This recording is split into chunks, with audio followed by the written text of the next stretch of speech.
Olá, bom dia. Voltamos com o Conexão Consumidor. Depois de um período de férias, nós estamos aqui na Imagem TV. Então, eu, Camila Constantini, conduzo esse bate-papo juntamente com o Dr. Juliano e a doutora Vanessa. O Conexão Consumidor tem o intuito de informar e alertar você, consumidor, sobre os seus direitos e seus deveres. Então, no decorrer da programação, você que tiver alguma dúvida, pode acessar a página www.imagentv.com.br e no lado esquerdo da tela você acompanha o nosso chat e pode fazer a sua pergunta que o Dr. Juliano e a doutora Vanessa vão respondendo para você. E o nosso assunto então agora, de volta às férias, é o direito do consumidor idoso. Doutor Juliano e doutora Vanessa, então, vamos começar falando sobre apresentação e atendimento preferencial, é isso? Bom dia, doutora Vanessa. Bom dia, é bom estar de volta. Bom dia aos ouvintes e aos internautas. Então, a gente vai conversar hoje sobre os direitos do consumidor idoso. Idoso, de acordo com o Estatuto do Idoso, que é a Lei Federal 10.741/2003, são as pessoas com 60 anos de idade ou mais. A gente vai dar início falando sobre o atendimento preferencial. O idoso tem direito a ser atendido com prioridade, tanto em órgãos públicos quanto em órgãos privados. Portanto, o que acontece? Assim que uma pessoa que não seja idosa estiver sendo atendida, logo em seguida vai ser a vez do idoso. Ele não vai ter que ficar aguardando esse período depois que se tiver uma outra pessoa que não seja idoso, no caso, né? Esse atendimento preferencial, a gente cita como exemplo, deve acontecer em hospitais, clínicas, supermercados, cinemas, teatros e aeroportos. Portanto, a gente deixa claro que acontece bastante, principalmente no caso de banco, né? Existe o atendimento preferencial, ele deve estar disponível em órgãos públicos e privados, como eu já falei, e deve existir o caixa preferencial, né? Para que esteja disponível para o idoso. Como eu citei aqui, na hipótese de estar sendo alguém atendido, assim que concluir aquele atendimento, o próximo a ser chamado, de acordo com o direito de prioridade, vai ser o idoso que estiver aguardando, justamente para que ele não fique aguardando por muito tempo em função da sua idade, né? Tem uma questão. Bom dia. Bom dia. Como a Vanessa falou, muito bom estar de volta, né, com o nosso programa semanal. Então, essa questão que a lei fala é que o atendimento tem que ser prioritário, independente da hora de chegada, né? Então, assim que o consumidor ele adentrou o estabelecimento, então tem que ser disponibilizado para ele o atendimento. Então ele vai ter só uma situação que não existe uma hierarquia. Então o atendimento preferencial para idoso, gestante ou com mobilidade reduzida. Então todos eles vão o que chegar primeiro é que vai ser atendido. Não é o idoso, não é o deficiente físico que vai ter. Não existe hierarquia entre esse atendimento preferencial. Exatamente, eles são equiparados, né? O atendimento preferencial seria para essas categorias, digamos assim, que são gestantes, pessoas com deficiência, idoso, com mobilidade reduzida, pessoas com criança de colo também. Então, não é porque o idoso chegou e já existe uma gestante, por exemplo, na fila, que ele tem que passar na frente da gestante. Todos eles fazem parte dessa mesma categoria, todos eles têm direito a atendimento preferencial. Portanto, vai sendo chamado conforme a fila que existe ali. A gente costuma ver isso muito em filas de banco, muito, né? Exatamente. Fila de supermercado acontece muito, que existem os caixas que são devidamente identificados, né, que são os caixas prioritários, existe aquela placa identificando, e acontece de algumas pessoas que não se enquadram nessas condições de irem para aquela fila. Então, isso realmente não pode acontecer.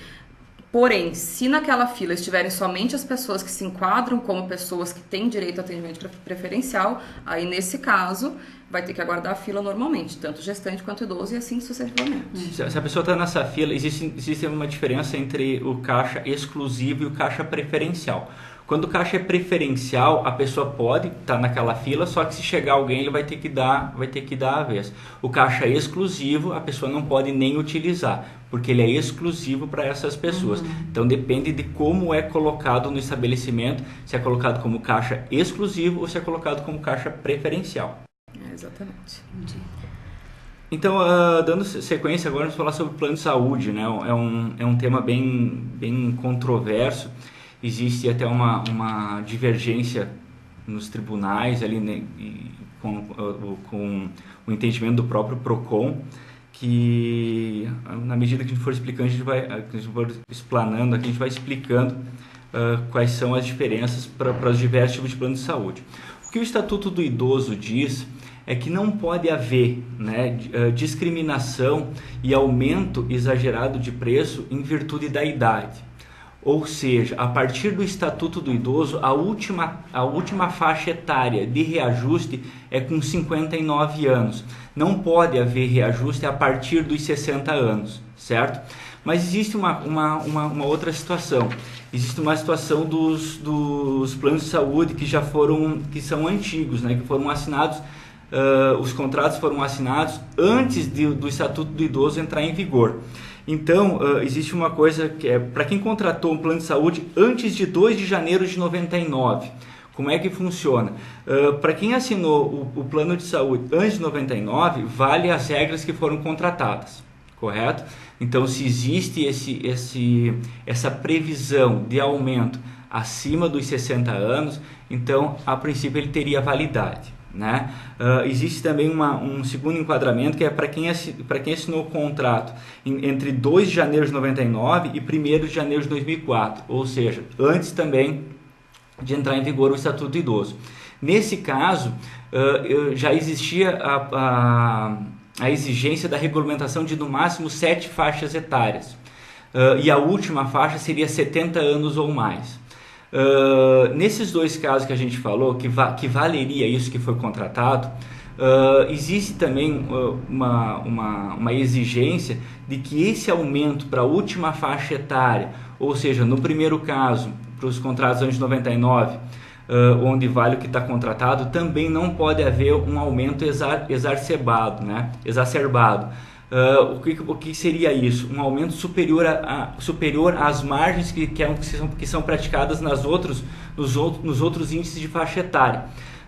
Nos contratos firmados entre 99 e 2004, da mesma forma, se existe um reajuste de 7% quando você passa de uma faixa etária para outra, você não vai poder, quando vai ter a faixa etária de 70 anos ou mais, que seria a última permitida, você não poderia então ter um aumento superior a esse percentual utilizado nas faixas etárias anteriores, né? E o entendimento que eu falei que tinha divergência no entendimento, esse é o entendimento que essa diferenciação é um entendimento hoje majoritário, mas o entendimento do PROCON, até por ser um órgão de proteção e defesa do consumidor, o entendimento é no sentido de que não pode, mesmo nos contratos anteriores, eles têm que ser adequados ao Estatuto do Idoso, ou seja, a última faixa etária para reajuste é com 59 anos. A partir dos 60 anos não pode haver o reajuste por idade, né? Então, a última faixa etária para reajuste para os contratos que estão sendo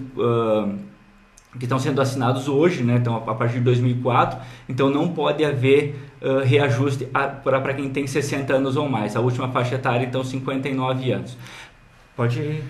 A gente gosta de salientar que são casos bastante controversos, como o Dr. Juliano mesmo falou. Então, existe entendimentos com relação a isso. No órgão de proteção e defesa do consumidor municipal, a gente segue a linha de raciocínio que o consumidor que for idoso e tenha o contrato a partir de 2004, realmente o último reajuste de faixa etária até os 60 anos, até os 59 no caso, né? Mas isso são apenas entendimentos. Então, judicialmente isso pode ser discutido. Na via administrativa, que é o órgão de proteção e defesa do consumidor, que é o PROCON, a gente pode fazer tentativa de acordo e tentativa de resolução de problema com alguns planos de saúde, mas a gente não tem como exigir isso. Se o plano de saúde discordar, aí o idoso vai ter que recorrer ao judiciário e buscar os seus direitos no judiciário. E também, com relação ao plano de saúde, no que se refere Quando o plano de saúde contratado foi contratado por uma empresa, independente do idoso ter sido demitido ou ter se aposentado. Ele tem o direito de continuar com esse mesmo plano. Isso alguns planos de saúde forçam uma alteração.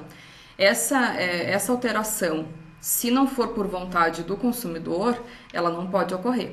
A alteração do tipo de plano de saúde, o tipo de benefício que vai ter, como que vai funcionar, isso tem que permanecer de acordo com o que ele tinha contratado com a empresa. Se ele assim quiser. Se ele não quiser, aí realmente ele pode trocar. Então é um cuidado que a gente passa para que os consumidores fiquem atentos com relação a isso. Não é porque se aposentou ou foi demitido que ele é obrigado a trocar do plano de saúde. Ele vai continuar pagando por conta própria, obviamente, mas ele tem direito a permanecer nesse plano. Só para complementar então a informação, no caso de ele optar por continuar com aquele plano de saúde, portanto, ele pagando, por ser o mesmo plano de saúde, ou se ele quiser mudar, os períodos de carência, que porventura ele já tenha ultrapassado, eles também vão migrar junto com o plano, caso ele tenha interesse em migrar para um outro tipo de plano, né? Então a carência, uma vez completada, ela migra junto, ela é aproveitada num plano de saúde que ele venha contratar de forma diferente, ou diversa, ou individual, e não mais aquela que ele tinha antes. Um outro alerta que a gente faz também é para que os consumidores tomem cuidado com relação aos atrasos nos pagamentos das mensalidades dos planos de saúde. Se houver um atraso acumulado de 60 dias, independente de ser consecutivo ou não, num período de 12 meses, no caso, no período de um ano, esse atraso de 60 dias, ou consecutivo ou não, ele dá o direito do plano de saúde ser cancelado por parte da administradora, no caso. Então, óbvio que esse atraso, antes desse cancelamento, deve ser comunicado ao consumidor, obviamente. Mas existe essa possibilidade. Então, se o atraso acontecer por esse período, já dá direito de ser cancelado.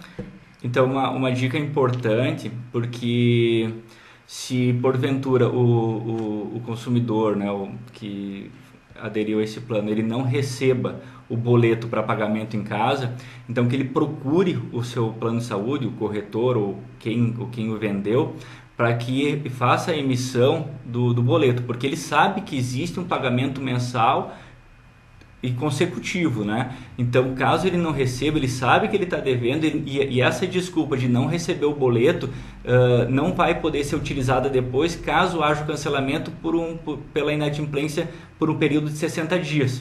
Então, o simples fato de não ter recebido o boleto não dá ao consumidor o direito de atrasar o pagamento. Claro que a questão dos juros, essa questão ele vai discutir porque ele não recebeu o boleto, mas ele vai ter que ir atrás, ele tem a consciência de que naquele dia é o vencimento do seu plano de saúde, então se ele não receber antecipadamente, ele procura o plano de saúde para fazer o pagamento, evitando assim esse atraso por 60 dias, que dá aso então ao cancelamento. Da mesma forma com relação a boletos que porventura sejam emitidos com o valor incorreto. Isso também, o consumidor, como o Dr. Juliano falou, ele sabe que ele contratou o plano de saúde, ele sabe que o plano é X reais por mês. Se de repente o valor veio incorreto, ele tem total direito à correção, mas ele não tem direito a simplesmente deixar de pagar porque está com o valor incorreto. Então ele vai buscar um contato com a administradora, vai buscar um contato com o corretor e fazer a correção desse valor e assim efetuar o pagamento dentro do seu prazo. Até porque os boletos são enviados com prazo de antecedência razoável para que o consumidor possa verificar se está tudo certo e aí sim corrigir algum erro porventura e efetuar o pagamento na data correta, para depois não utilizar isso como pretexto para que ocorra o atraso e depois pode acontecer também esse cancelamento que a gente citou aqui. Mudando um pouco de assunto, a gente vai falar sobre cultura, esporte e lazer. Eu acho que dá pra gente esclarecer bem, né, o que pode, o que não pode, aonde que o idoso precisa apresentar aqui, tem 60 anos ou mais, assim, para ele saber mesmo e aproveitar esses benefícios, né, doutora Vanessa? Porque tem alguns idosos que às vezes eles nem têm conhecimento desse benefício. Que benefício é esse? O benefício de pagar do valor total do ingresso de qualquer tipo de evento cultural, de esporte ou de lazer, o consumidor idoso ele tem direito a pagar somente 50% do valor desse ingresso. Isso está previsto no Estatuto do Idoso. E, além disso, não existe uma exigência muito severa com relação à comprovação. Um documento de identidade com foto basta. Para quê? Para que comprove que o cidadão é idoso e ele tem direito a esse desconto. Além desse direito a desconto, tem também o acesso preferencial, que é mais ou menos nos mesmos moldes do que a gente tinha comentado no início do programa, né? Uma fila específica, enfim. Isso tem direito aonde? Jogo de futebol, cinema, teatro, enfim, todas essas atividades que se referem a lazer, cultura e esporte, elas podem ser utilizadas pelo consumidor idoso e com esse benefício de pagamento somente da metade do valor total do ingresso. É regra. É isso. É regra. Como a Vanessa falou, a doutora Vanessa falou, o critério a ser adotado, ele é o critério bem objetivo. 60 anos ou mais, independente de ser aposentado, não ser aposentado, de renda, não precisa fazer comprovação de nada. Tem 60 anos ou mais, apresentou um documento com foto que comprove a sua idade, ele faz jus então a esse benefício. Então o critério é simplesmente a idade, independe de renda. Existem alguns outros casos, por exemplo, até o nosso próximo tema, a gente vai falar sobre transporte, em que em algumas situações, além da idade, tem que haver a comprovação de renda, né? Renda mínima, renda máxima. Mas nesse caso não, nesse caso a Lei de Cultura, Esporte e Lazer, ela é clara em colocar o critério exclusivamente objetivo, né? Qual seja, 60 anos ou mais, independente de ser aposentado, independente de renda. Tá certo. Agora vamos falar então um pouco sobre o transporte, então? Isso, como a gente tinha falado, a primeira questão que tem que ser analisada são os tipos de transporte, né? Nós vamos separar por cada um. A primeira questão é o transporte urbano, né? Então, o transporte urbano, o transporte municipal urbano, ele tem que o idoso ele tem direito a usar gratuitamente esse tipo de transporte. E em alguns casos existem aqueles transportes especiais, que são aqueles ônibus com ar-condicionado e tal. Se existe um outro ônibus que faz a mesma linha que esse, ele não tem direito a usar o superior, né? Ele tem direito a usar o serviço básico de transporte urbano. Então, todas as linhas são obrigadas então a fornecer gratuitamente esse transporte ao idoso e também a reservar 10% dos assentos do ônibus para o idoso, né? Então, se esse assento ele tem que ser demarcado e esse assento ele é prioritário ao idoso. Então, se alguém estiver sentado, chegar um idoso, ele seria uma questão até meio óbvia, né? Mas ele teria que levantar, então, para que se... exatamente, não precisaria nem estar marcado, né? Mas como a lei prevê isso aí, então o assento tem que estar 10% dos assentos tem que estar reservado, então, para o uso dos idosos. Às vezes, mesmo estando reservado e devidamente identificados, tem muita gente que não respeita.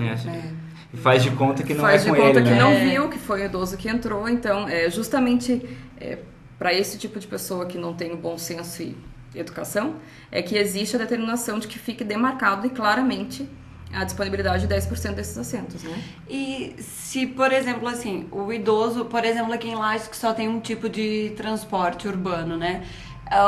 O idoso chega e alguém está sentado no lugar dele, ele pede para que saia e a pessoa não quer. O que acontece? O que ele deve fazer?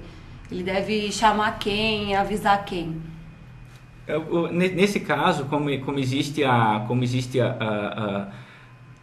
o direito dele de utilizar aquilo ali, essa regra não existe uma sanção, né? Mas ela deve comunicar ao cobrador ali, o motorista, para que esse faça, porque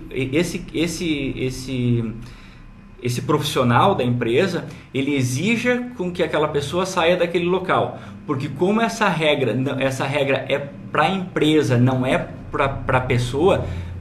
Não sei se ficou claro, como essa regra não tem uma sanção para a pessoa, ou seja, se alguém sentou, não vai levar uma multa, Mas a empresa que não fez cumprir a regra pode sim levar uma multa por não ter agido de forma a cumprir a lei. Do idoso, exato, verdade, de forma a cumprir a lei, né? Então essa seria a situação. E com relação a embarque e desembarque, que também existe essa questão prioritária, isso serve para todos os tipos de transporte, né? Para avião, para navio, qualquer tipo de transporte, o idoso tem preferência então para embarque e desembarque. Então a gente falou então da questão do transporte urbano, transporte municipal urbano. A gente vai falar agora sobre o transporte interestadual. Todas as linhas de transporte interestadual têm que reservar então 2 vagas por veículo gratuita para o idoso. O que acontece em algumas situações? Essas duas vagas esgotam com uma certa facilidade, com uma certa rapidez.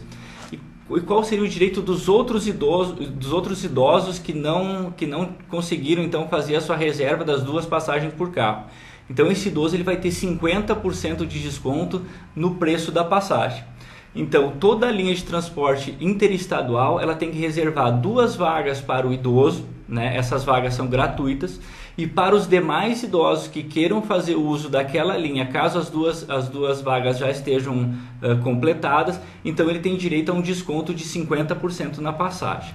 Justamente para que tenha vários idosos tenham direito a utilizar desse transporte interestadual com a gratuidade que a lei determina, a lei determina que esse idoso que fez a compra da passagem, que ele compareça com 3 horas de antecedência da saída do ônibus, justamente para que possa ocupar o seu espaço reservado, que seriam as 2 vagas. Se porventura essas 2 vagas não forem ocupadas, aí vai acontecer dos 50% de desconto. Então, isso não pode acontecer de chegar em cima da hora, porque aí acontece o quê? Se o idoso chegar 10 minutos antes do embarque, pode ter outros idosos na fila esperando, que já pagaram 50%. Esperando por esse que de repente pode até nem comparecer. Então, para que ele tenha assegurado esse direito, ele vai ter direito à viagem gratuita, mas ele tem que comparecer com no mínimo 3 horas do horário da partida do ônibus para que ele possa se identificar e comprovar a sua renda, que nesse caso, como o Dr. Juliano tinha falado... Eu tinha colocado na explanação anterior, nesse caso o critério não é exclusivamente objetivo, então nesse caso ele tem que ser idoso e não pode ter uma renda superior a 2 salários mínimos. Então, nesse caso, o critério não é exclusivamente a idade, mas então para fazer jus a essas vagas gratuitas no transporte interestadual e também para fazer jus ao desconto de 50%, além da comprovação da idade, é necessário então que ele faça a comprovação de que ele não recebe mensalmente uma quantia superior a 2 salários mínimos. Então, resumindo, seria isso. Ele vai comparecer com 3 horas de antecedência, vai pegar o seu bilhete de viagem, a passagem, e isso dá direito a ele comprar sem custo.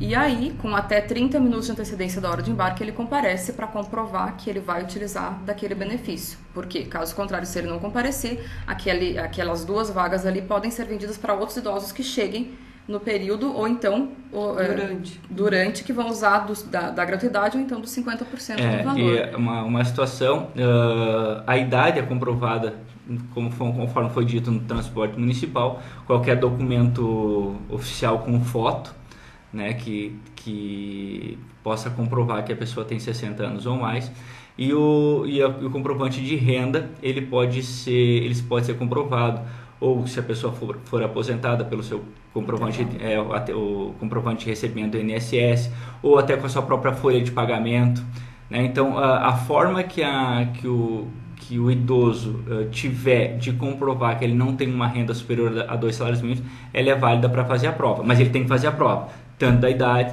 tanto quanto da renda mensal. Vamos fazer um intervalo, então.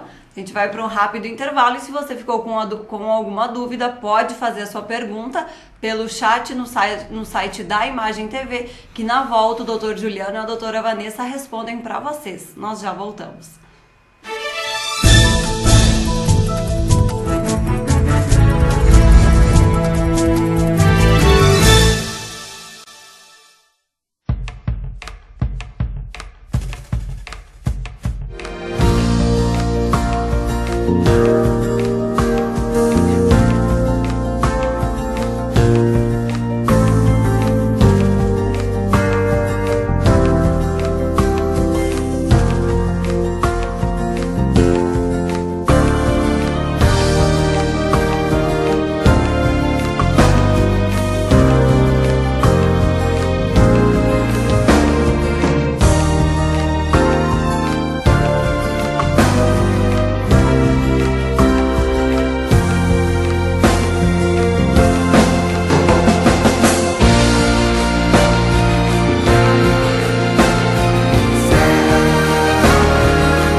Tinha 2 carros fazendo racha. Acertou em cheio eu e meu esposo, que nós estávamos de moto, né? Sim, às vezes eu apagava, às vezes ele me acordava, daí eu dormia de novo. Aí essa pessoa ligou pro SAMU, não demorou 5 minutos. O SAMU já me atendeu. A cada 2 minutos, uma equipe do SAMU atende uma emergência em algum ponto de Santa Catarina, salvando vidas sem descanso. Por isso, o governo do estado, em parceria com o governo federal e prefeituras, comprou 52 novas ambulâncias para o SAMU e praticamente dobrou o número de profissionais. Eram 600, agora são 1.000. Mais equipes, menos tempo de espera, mais vidas salvas. O governo de Santa Catarina faz a vida das pessoas melhor. O SAMU foi essencial, fundamental para minha sobrevivência. Foram anos na minha vida e com certeza resgatando e salvando muitas vidas, né? Incluindo a minha, né?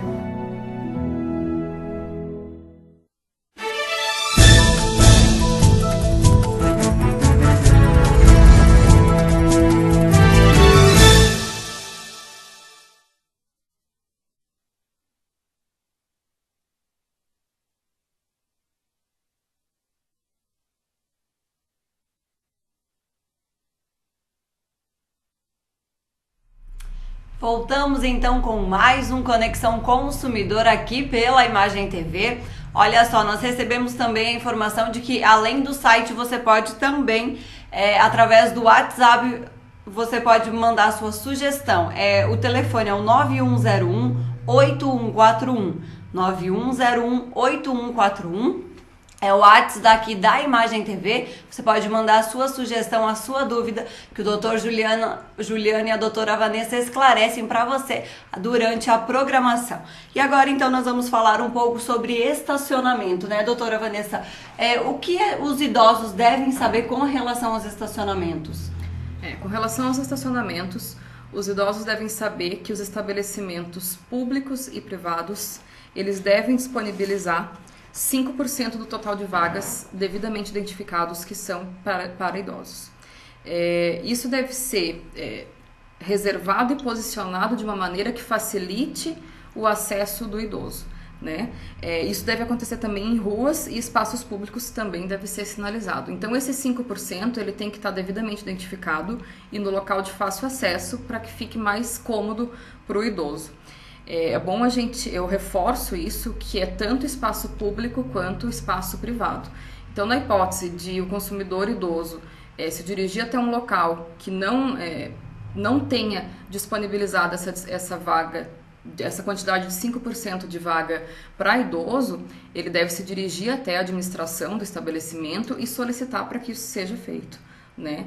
E depois efetuar alguma denúncia, alguma coisa nesse sentido, para que o estabelecimento seja fiscalizado e a gente possa verificar se realmente foi consertado isso, foi corrigido esse erro e essa falha, porque isso está determinado também no Estatuto do Idoso. Então isso não foi criado à toa e não foi criado também essa vaga para ser utilizada por pessoas que não sejam idosas, que acontece muito, que é o mesmo caso do ônibus, que tem muita gente que não respeita, é aquela história dos 5 minutinhos, que não vai atrapalhar. Nesses 5 minutinhos o idoso pode chegar, e se ele chegar e tiver um carro ali, ele tem que se dirigir até quem está administrando esse estacionamento, ou a própria administração do próprio estabelecimento comercial que ele está se dirigindo, e solicitar que aquele carro seja tirado dali. Uma situação, como a doutora Vanessa falou, que essas vagas elas têm que ser disponibilizadas de forma que o idoso tenha fácil acesso ao estabelecimento. Então, próximo aos locais de entrada do estabelecimento, então as vagas têm que ser destinadas nesses locais. Não adianta colocar também uma vaga no local difícil acesso, que vai impossibilitar até o uso por parte do idoso. Exatamente. E na rua a mesma coisa? Na mesma coisa, com relação à rua, não existe o local de fácil acesso. Mas existe também a mesma quantidade que tem que ser disponível e devidamente sinalizado, justamente para que depois o órgão municipal possa cobrar, multar o carro que esteja ali, que não seja de idoso, né? Além disso, além do estacionamento, agora a gente vai tratar um pouco de um assunto que é bastante comum, né? Com relação ao crédito consignado. Muitos idosos passam por essa situação de precisar de um dinheiro emprestado e se dirigem até os estabelecimentos e instituições bancárias para fazer empréstimo. Isso é legal, isso pode acontecer. Ocorre que, Pelo fato de ser um empréstimo consignado, que é descontado diretamente da folha de pagamento ou do benefício de pensão do idoso, isso facilita muito as instituições financeiras, porque eles têm certeza e garantia de que eles vão receber. E isso acaba, a gente sabe que existe uma propaganda gigantesca na mídia, influenciando até para que o idoso faça empréstimo, né? O idoso tem que ficar bastante atento de que ele só pode utilizar 30% do benefício, ou seja, ele só pode comprometer 30% do que ele recebe destinado ao empréstimo. Então, se ele tem um salário de R$ 1.200, por exemplo, ele não pode fazer uma prestação, uma mensalidade maior do que R$ 360, que é o 30% do 1.200. Se porventura isso acontecer, como eu falei, existem várias instituições que fazem de tudo para que o consumidor idoso, por ser, pela própria situação de facilidade em fazer esse empréstimo, incentivam muito isso. Então a gente pede para que o idoso fique atento, para que ele não se deixe levar por propaganda, para que ele tome bastante cuidado e somente faça os empréstimos em caso de muita necessidade. E somente também de até 30%. Então, assim, o valor da mensalidade, ele não pode comprometer além do 30%, porque senão ele vai ficar difícil para o consumidor arcar com as suas outras despesas, com remédio, com todas as despesas do dia a dia.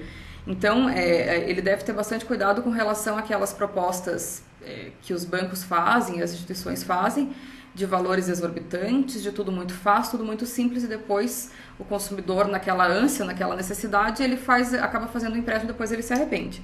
Então, a gente faz esse pedido para que o consumidor tome bastante cuidado. Com relação ao empréstimo para outra pessoa também. Isso acontece muito, né? O consumidor idoso, vai um sobrinho, vai um filho, vai um neto, alguém que está passando por dificuldade, e ele pede um empréstimo em seu nome próprio para emprestar para o familiar. Isso é bastante complicado também, porque depois o que acontece? Quem vai estar comprometendo a sua renda vai ser o idoso. Se porventura ele próprio precisar, ele já vai ter comprometido o seu 30%. Para passar para uma pessoa que de repente ela pode não pagar, ela pode acarretar vários danos ao consumidor, porque ele se deixou levar tanto pelo familiar quanto pela instituição, né? E com relação também ao cartão e à senha, da mesma forma. Não fornecer, não emprestar nem para familiar, muito menos para desconhecido. Isso é de uso pessoal, intransferível, então não tem condições de você, na boa vontade, confiar em alguém. E também, já que existe uma grande oferta no mercado de bancos e instituições, a gente orienta para que quem realmente precise de um empréstimo, que faça o seu empréstimo consignado, tendo a certeza de que necessita desse valor, mas que faça uma pesquisa antes, com relação a juros, com relação à melhor forma de pagamento, a melhores benefícios, e isso vai facilitar para quê? Para que depois ele não passe por situação financeira indesejável. E o período também, né, até terminar de pagar é longo, né? Exatamente, ele vai ficar muito tempo pagando uma parcela mínima, mas ele vai estar pagando por quanto tempo essa parcela mínima? Que de repente, como eu citei aqui, pode nem ser para ele. Ou então, é um caso que ele poderia resolver de uma outra forma, que, enfim, às vezes vale mais a pena a pessoa se dirigir até o estabelecimento onde ela deve, se for o caso, e tentar um acordo no próprio local onde ela deve. Não pegar o empréstimo para pagar aquele local. Esse empréstimo vai sair muito mais alto do que o valor que ela realmente devia, com os juros, enfim. Né? E uma situação que tem que deixar claro é para tomar cuidado também com a venda casada, porque às vezes quando a instituição financeira ela faz a venda desse algum né, ela condiciona a liberação do dinheiro à contratação de algum tipo de seguro, algum tipo de previdência. E cartão de crédito, né? Então isso aí é vedado pela legislação, constitui crime, inclusive. É considerado venda casada e, portanto, não pode ser feita. Então, no caso do consumidor ter necessidade desse empréstimo, então ele tomar cuidado e exigir que seja contratado exclusivamente o serviço que ele quer. Ele não pode ser condicionado à venda de outra prestação, à prestação de um outro serviço ou à venda de um outro produto. E sempre tomando cuidado com relação ao 30% da sua renda, né? Isso aí. Também tem alguns outros cuidados que tem que ser tomados, que são com relação que existe muito. A gente até separou alguns mais usuais, que são os golpes, né? O idoso ele tem que tomar cuidado, porque muito com essa questão do empréstimo consignado, porque muitas vezes isso tem que tomar cuidado. Ele recebe uma ligação em casa onde alguém se passando por funcionário da Previdência pede para que ele confirme alguns dados, como se fosse um recadastramento. E o idoso, então, achando que está falando com um funcionário da Previdência, então ele começa a passar seus dados pessoais, os dados da sua aposentadoria, o tipo de benefício que ele tem, e de posse dessas informações, então, o golpista ele faz empréstimos no nome do aposentado, do idoso. Então, nesse caso, tem que tomar muito cuidado, porque o INSS ele não faz esse tipo de INSS, Receita Federal, bancos, dificilmente, nunca vai fazer esse tipo de recadastramento por telefone. Quando você receber esse tipo de ligação, não passe as informações, dirija-se até a sede, fale com um atendente de forma presencial, para que sim, se você precisar fornecer qualquer tipo de informação, você esteja passando essas informações para a pessoa correta, né? Porque quando você está passando essas informações, você está dando todos os dados que o golpista precisa para, em seu nome, fazer um empréstimo. E você só vai saber desse golpe no mês seguinte, quando você receber sua folha de pagamento e ver que veio descontado um valor do empréstimo indevido. Então esse é um tipo de golpe, é o golpe do recadastramento, né? Existe o golpe também da falsa, que seria da ludibriação do idoso, quando o idoso recebe uma ligação onde eles falam: você está precisando a gente tem dinheiro à sua disposição. Quem é que não está precisando de dinheiro, né? Então ele vai dizer que quer, então a informação completa não vai ser dada para ele, não vai ser falado que aquilo é um empréstimo, a taxa de juros está sendo contratada, o prazo para pagamento. Então, às vezes ele só sabe do valor que vai ser acreditado na conta dele, mas a venda é feita de forma tão rápida e induzindo o idoso a erro, que às vezes ele não sabe quanto que ele vai pagar. Isso ele só vai perceber também depois, quando ele começa a pagar várias e várias prestações e aquele empréstimo nunca acaba. Então ele vai ver que na verdade o que ele contratou, na verdade, é uma situação bem diferente daquela que foi ofertada. Então a orientação também, como a doutora Vanessa falou, se você vá até o local, analise o contrato, a forma de pagamento, o valor das parcelas, o prazo que vai ser descontado, exatamente para depois você não ter onerado os seus vencimentos, e com isso então você acabar prejudicando até a sua qualidade de vida. Isso acontece também com relação a alguns vendedores que batem a porta da casa do consumidor. Eles já conseguem o endereço do consumidor com esse tipo de ligação e nesse tipo de suposto cadastramento, enfim. Aí eles conseguem o endereço do consumidor, eles vão até a casa da pessoa vender determinado produto. Esse produto pode ser... A gente teve alguns casos aqui que foi bastante comum, assim, que aconteceu com vários idosos. Com relação à venda de umas almofadas que faziam bem para a saúde, que faziam bem para a coluna, almofada, colchão, travesseiro, enfim. Isso tudo que traria benefícios para a saúde do consumidor idoso. Aí o consumidor acredita que isso realmente vai acontecer. A pessoa que está vendendo, ela faz toda uma propaganda, faz toda uma encenação, onde o consumidor acredita que aquilo ali vai fazer milagre, vai curar toda a sua doença, vai curar a dor nas costas, vai curar o reumatismo. E uma desses produtos, inclusive, falava do reumatismo, que realmente curava o reumatismo. E aí a pessoa idosa, naquela ânsia de se curar e de parar de sofrer dor, enfim, sim, acredita. Então você imagina, o vendedor tem toda a lábia para ludibriar e induzir o consumidor a aceitar aquele produto. Ok. Aí pede para que o consumidor assine determinado documento, fala que o valor do produto é R$10 mil, por exemplo. Valor X, em tantas parcelas de tantos reais, descontado o seu benefício, um empréstimo com o banco X. Ok. Aí o consumidor assina aquele documento, assina um contrato em branco e depois vai para o banco, uma instituição financeira, preencher. Aí aquele valor de 10 mil, por exemplo, virou em 15, 18 mil reais. De 30 parcelas passou para 58, 60 parcelas. Geralmente o valor da parcela eles deixam o mesmo, mas aumenta de 30 para 50. Nossa. Ou então, o produto, é claro que além disso, além do valor ser exorbitante, o produto não faz absolutamente nada do que foi prometido. É um colchão normal, um travesseiro normal e uma almofada normal. Então, todos aqueles benefícios prometidos não vão ser alcançados e não vai acontecer.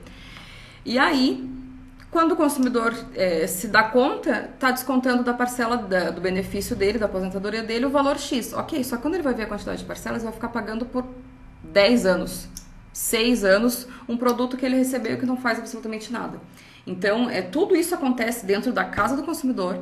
O consumidor recebe a pessoa passa todas as informações. A maioria das vezes eles dizem que é apenas um pedido, que a pessoa tem que concordar só com aquele pedido, a pessoa assina. A partir do momento que a pessoa assina aquilo ali, aí eles preenchem com a quantidade de parcelas que eles quiserem e com o valor que eles quiserem. Uma questão que teve, a questão da almofada, até uma questão que foi julgada, então já pode ser falado.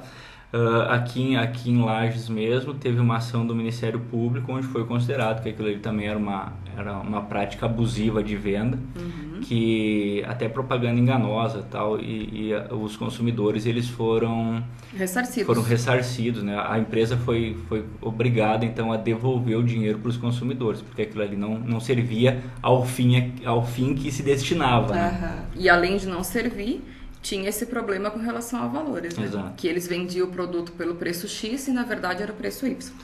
Então, com relação a esses golpes, principalmente esses golpes financeiros, de banco, de cartão de crédito, de senha, enfim, tem algumas dicas, então, que é para nunca fornecer os dados bancários, em hipótese alguma, para qualquer pessoa. Com relação à ajuda de desconhecidos também, isso é bastante batido, mas não custa a gente repetir. Os funcionários dos bancos, eles estão identificados e no horário de banco. Você não vai chegar num banco às 19 horas da noite e vai ser atendido por um funcionário de banco que vai estar ali te auxiliando. Ele não vai estar. Ele pode até estar identificado. O golpista vai se identificar, vai colocar um crachá, mas ele não faz parte da instituição. Portanto, ele vai estar buscando a tua senha naquele momento. Uma dica que tem que dar também, então, se a pessoa ela tem dificuldade de locomoção, de visão, qualquer coisa que dificulte ela, então, a fazer a operação no caixa eletrônico, como foi dito, não pedir ajuda a estranho, mas se ela tem esse tipo de dificuldade, então que ela leve uma pessoa de sua confiança, um familiar, um filho, para que faça essa ajuda e nunca, né, pedir a um estranho na rua. Não estou vendo o número aqui para digitar a senha. Quando você está fazendo isso aqui, quando você está fazendo esse tipo de procedimento, você está passando a um estranho a coisa mais importante da sua conta, que é a senha, né? Aquela questão pessoal. E evitar o uso de caixa eletrônico à noite e também evitar os saques de grande valor, né? Porque isso não só idoso, todos nós estamos sujeitos à famosa saidinha de banco. Saidinha de banco. Então, se a gente puder evitar à noite e evitar esse procedimento de sacar um valor considerável, a gente está se protegendo pelo menos um pouco, né? Algumas questões com relação à senha, assim, os cuidados têm que ser tomados. Primeiro, você nunca escrever a tua senha num papelzinho e colocar junto com o cartão na carteira, né? Você acaba perdendo a carteira, você perde o cartão e a senha já está junto. Sim. Da mesma forma, quando você tiver a senha tem que ser um número que você faça memorização. Não um número óbvio, tipo data de nascimento, esse tipo de coisa. Mas um número que você possa memorizar. Por quê? Para você não pegar um papel também e na hora de digitar você pegar aquele papel. Porque a pessoa que está atrás pode visualizar aquilo ali e memorizar também. Então, esse tipo de situação, na hora de digitação de senha, você aproximar teu corpo ao caixa eletrônico, né, para evitar que pessoas que estejam passando por ali possam visualizar, porque muitas pessoas estão ali, não estão nem preocupadas com o que você está fazendo, mas basta uma mal intencionada para que o golpe seja formalizado, né? Tem golpistas que ficam especificamente para isso, disfarçando ali no estabelecimento, ali naquele espaço de caixa para, assim que eles tiverem a oportunidade, eles vão chegar mais próximo e você pensa que é uma pessoa que está ali também fazendo a sua transação bancária. E não, ele está ali só esperando o momento certo para que ele possa chegar perto da pessoa e, né, pegar a senha e fazer aí um estrago bem grande. Tá certo. Fechamos por hoje, então? Por hoje era isso. Então tá, o novo Conexão Consumidor de hoje termina por aqui. A gente volta na próxima terça-feira trazendo mais assuntos sobre os direitos e deveres de você, consumidor. Até terça-feira. Até terça.